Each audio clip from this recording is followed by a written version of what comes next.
शर्त ये है कि ये दाने उस घर में से लाने हैं जिस घर में आज तक किसी की मृत्यु ना हुई हो।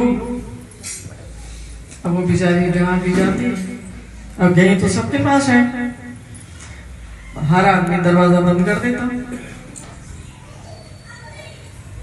वो कह रहे नहीं, यहाँ तो कई मर चुके हैं, कई अभी मरने की तैयारी में पड़े हुए हैं, दूसरा घर ढूंढो। फिर वो बेचारी वहां जाती है, कर करके जितना बेचारी का गांव था वो सारे गांव में चक्कर लगाती है, उसको एक घर नहीं मिलता जिसमें किसी की मृत्यु ना हुई हो। अब वो जाती है, संत जी को पूछती है कि संत जी कहते हैं हाँ ले आई दाने।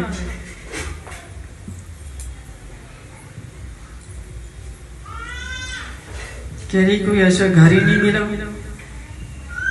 जिसमें मृत्यु ना हुई हो। कहां से लाती दाने?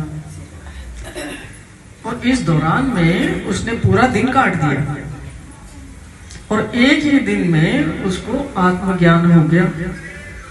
उसको इस चीज का पता लग गया कि भैया यहाँ जो 500-700 लोग रहते हैं, इनके सबके घरों में जाने वाले हैं और हम भी जो हैं उन जाने वालों में से ही हैं।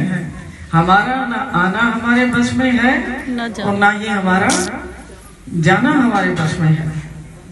उस लड़की ने, वो जो बच्चा था उसके बारे में तो बिल्कुल भूल ही नहीं करी थी। सबके घरों में कोई ना कोई मरा पड़ा है, किसी का पति मरा हुआ है, किसी की पत्नी मरी हुई है, किसी की माँ मरी हुई है, किसी का पिता मरा हुआ है, किसी का बालक मरा हुआ है, किसी का पोता मरा हुआ है, किसी का कोई मरा हुआ है।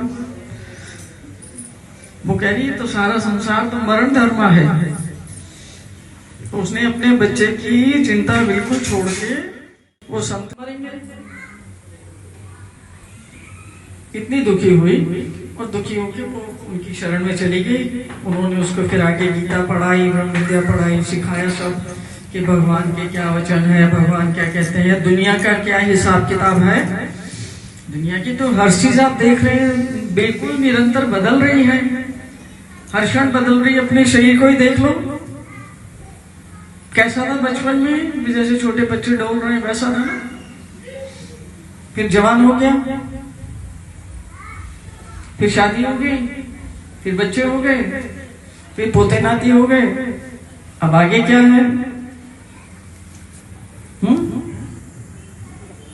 आगे क्या है? जाना तो पड़ेगा नहीं और रहने के लिए कोई नहीं है। और यहां से एक भी चीज, सुई तक भी, कागज का टुकड़ा भी, जो गार्बेज में फेंकने लायक चीज होती है वो भी आप अपने साथ लेके जा सकते हैं? नहीं ले जा सकते। किसी को ले जाते हुए देखा है? इस चीज का ध्यान रखो कि आपके अंदर दो चीजें हैं। एक आपका शरीर है जो बदल रहा है, बचपन से जवानी, जवानी से बुढ़ापा, बुढ़ापे के बाद में फिर बीमारी और बीमारी के बाद में फिर मृत्यु। बीमारी के बाद में क्या होता है? मृत्यु। फिर वो कहते हैं कि वो बेचारा उसको डाल लेते हैं उसमें जो बनी होती है, क्या नाम है उसका, अर्थी, और क्या बोलते हैं, राम राम सत्य है। और अगर जीते जी तुम्हें कोई कह दे कि राम राम सत्य है तो तुम क्या करोगे? उसका सिर फोड़ दोगे उसका जाके। छोटा बच्चा था, उसके बच्चे की डेथ हो गई और वो जाती है संत जी के पास। वो कहती है कुछ भी बता दो, मैं करने के लिए तैयार हूं, ये मेरा बालक जीवित कर दो।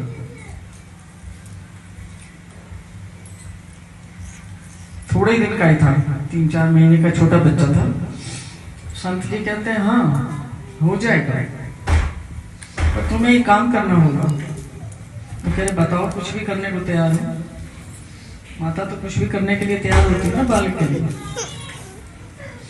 तो उन्होंने कहा कि ऐसा करो, मुझे थोड़े से गेहूं के दाने चाहिए, पर वो दाने ऐसे घर से होने चाहिए जिस घर में कभी कोई व्यक्ति मरा ना हो, जिस घर में किसी की डेथ ना हुई हो। ऐसे घर से चाहिए। अब जिसको दुख होता है वो तो सोचता नहीं कि सारा पहाड़ तो मेरे पे ही टूटा है, बाकी सारी दुनिया तो मौज मस्ती कर रही है, वो तो ये सोचता ना।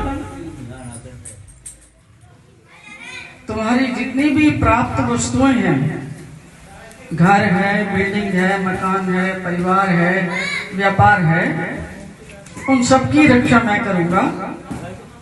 और जो तुम्हें चाहिए, सबको कुछ ना कुछ चाहिए ना। हम कभी भी किसी के द्वारे पे जाते हैं जिससे हमें कुछ ना चाहिए हो? जाते हैं कभी किसी के भी दरवाजे पे? नहीं जाते। इसलिए जाते हैं कि हमें कुछ ना कुछ वहां से प्राप्ति की उम्मीद है ना। इसलिए भगवान कहते हैं कि अगर तुम मेरे पास आते हो तो जो भी तुम्हारी चीजें हैं, जो तुम्हारे में ऑलरेडी प्राप्त हैं, मैं उन सब की रक्षा करता हूं। और जो तुम्हें और चाहिए, जो कुछ भी तुम्हें चाहिए, वो सब मैं तुम्हें देने के लिए तैयार हूं। तुमसे कुछ नहीं चाहिए, ना तुम्हारा धन चाहिए, ना तुम्हारे आभूषण चाहिए, ना मुझे वस्त्र चाहिए, ना मुझे खाने की चीजें चाहिए। मुझे सिर्फ ये चाहिए कि तुम मेरे भक्त बन जाओ, मतलब मुझसे प्रेम करो। अब तुम्हारा बच्चों का प्रेम अपने माता पिता से है या माता पिता का प्रेम बच्चों के प्रति है, इसलिए तो तुम्हारे लिए सब काम करते हैं। प्रेम को वहां से निकाल दो कि कोई करेगा किसी के कुछ? प्रेम को वहां से निकाल दो, फिर करेगा कोई कुछ किसी के लिए? इसलिए भगवान कहते हैं कि मेरे से कुछ मांगना है मैं जरूर दूंगा, लेकिन आपको मेरा भक्त बनना है। भगवान ने अर्जुन के लिए एक भी शब्द नहीं बोला जब तक अर्जुन ने ये नहीं कहा मैं आपकी शरण में हूं, आपका शिष्य हूं, शरणागत हूं, मुझे उपदेश दो जिससे मेरा कल्याण हो। और गीता खत्म कहाँ होती है? भगवान उसको कहते हैं कि जो भी तूने अभी तक पढ़ा है, सोचा है, देखा है, लिखा है, सुना है, और जो जो धारणाएं तूने बनाई हैं, उन सभी धारणाओं को एक तरफ करके मेरे अकेले की शरण में आ जाओ। मतलब मुझे पूर्ण रूप से समर्पित हो जाओ। जब तक आप उनको समर्पित नहीं होते, उनके कोई भी वचन जो गीता में कहे हुए हैं वो आपके लिए सार्थक नहीं होते, क्योंकि उन्होंने अपना काम तो करना है, पर जब तक आप अपना काम नहीं करते तो काम अधूरा ही रहता है।